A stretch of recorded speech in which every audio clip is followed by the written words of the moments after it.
Assalamualaikum warahmatullahi wabarakatuh. Perkenalkan, kami dari kelompok 5. Kami akan membawakan tentang cinta tanah air bagi generasi muda dan menurut Islam. Dan di sini ada saya dan Anita untuk menjelaskannya. Cinta tanah air sebagian dari iman. Syekh Muhammad Ali dalam kitab Dalilul Falihin halaman 37 mengatakan, hubul watan iman. Cinta tanah air bagian dari iman. Mengapa hubul watan minal iman? Mengapa kita perlu cinta tanah air Indonesia ini? Karena hanya dengan itulah kita bisa menjadikan kondisi bangsa dan negara kita aman dan stabil. Umat muslim yang bisa beribadah dengan nyaman, beramal dengan baik, dan dapat beristirahat dengan nyenyak. Dengan kecintaan terhadap tanah air, setiap orang memiliki keinginan untuk menjadikan tanah airnya maju, aman, dan damai.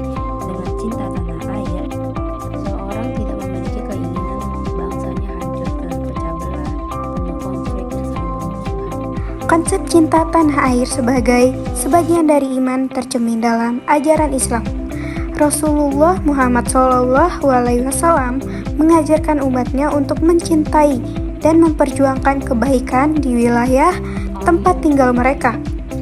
Cinta tanah air dianggap sebagai wujud dari rasa tanggung jawab terhadap masyarakat dan lingkungan sekitar, yang sejalan dengan nilai-nilai iman dalam Islam. Di dalam slide ini, Islam memberikan kita model luar biasa sebagai dalam cinta tanah air. Di dalam Islam, tanah air mempunyai nilai kedudukan yang sangat leluhur, kesetiaan kepada cinta tanah air, dan kita sebagai generasi muda harus menanamkan rasa bangga. Dan menurut Islam, cinta tanah air sangatlah penting karena kita akan mengetahui pahlawan-pahlawan kita yang sudah berjuang untuk berkorban untuk kita agar kita nyaman di kemudian hari, seperti hanya Rasulullah SAW saat beliau berjuang demi negaranya untuk melawan rasa jahiliyah. Atsar Khalifah Umar bin Khattab sebagaimana dikutip Syekh Ismail Haqqi dalam kitab tafsir Ruhul Bayan juz 6 halaman 442 menyatakan, seandainya tidak ada cinta tanah air, hancurlah negara yang terpuruk. Dengan cinta tanah air, negara akan berjaya. Maksud dari tafsir ini adalah seandainya jika kita tidak cinta tanah air, hancurlah negara yang terpuruk. Maksud di sini adalah kita sebagai warga negara, sebagai anak muda, kita sendiri tidak mencintai tanah air kita, akan gampang sekali budaya-budaya lain yang akan masuk dan akan melupakan budaya kita sendiri, dan akan gampang sekali penjajah untuk masuk.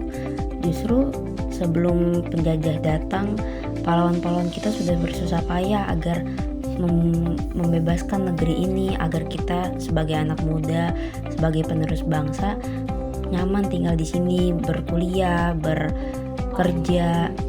Seperti bahwasannya Rasulullah SAW juga sama-sama membela tempat tinggalnya sendiri juga untuk memasukkan ilmu-ilmu yang benar untuk melawan rasa jahiliyah di dalam kampung halaman sendiri. Dalam Islam, cinta tanah air dianggap sebagai bagian dari iman. Mencintai dan mempertahankan wilayah tempat tinggal merupakan kewajiban. Selama itu sejalan dengan ajaran Islam, yaitu mencintai tanah air sebagian juga dari iman, karena mencintai tanah air sendiri itu ibadah, karena tanah air adalah sarana kita untuk mendekatkan diri kepada Allah. Kita sebagai anak muda juga seperti itu. Bagaimana jika tidak ada tanah air gini? Apakah kita beribadah dengan tenang? Semisalnya jika kita dijajah, bagaimana aktivitas kita bisa tenang? Dan itu alasan mengapa kita diwajibkan untuk mencintai tanah air. contoh perilaku cinta tanah air. Yang pertama yaitu memperingati Hari Kemerdekaan Indonesia. Yang kedua, mengikuti pemilihan umum di Indonesia. Yang ketiga, menjaga keamanan dan ketertiban negara. Kemerdekaan bagi umat Islam, cinta tanah air, berjiwa patriotis adalah mengungkapkan sunnah Rasul. Dalam hal ini Nabi Muhammad SAW dikenal sebagai cinta tempat kelahirannya, yaitu Mekah, dan mencintai tempat melaksanakan dakwahnya seperti hijrah, yaitu di Madinah. Sementara cinta kepada Madinah, tempat hijrahnya, terimplementasi dalam kesungguhan membangun masyarakat dan keperadaban di tempat ini.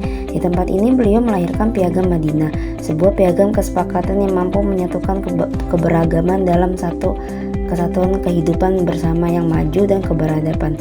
Demikian cinta Rasulullah SAW kepada tanah airnya.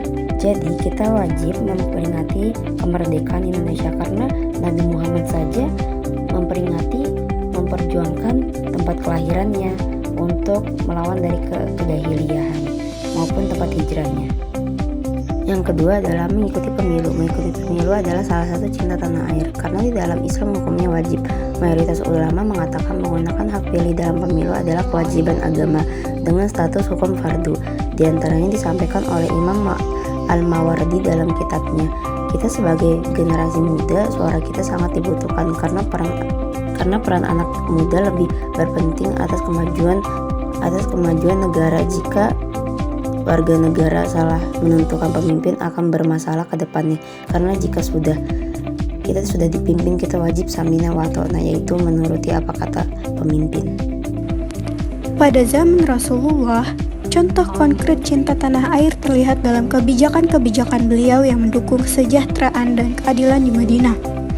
Beliau membangun fondasi sosial yang kuat, memerangi ketidakadilan, dan mendukung keberlanjutan pembangunan ekonomi. Rasulullah juga mengajarkan umatnya untuk mencintai tanah air mereka dengan ikut serta dalam pembangunan dan memelihara persatuan. Sekian dari kelompok kami, kurang lebihnya mohon maaf. Terima kasih. Wassalamualaikum warahmatullahi wabarakatuh.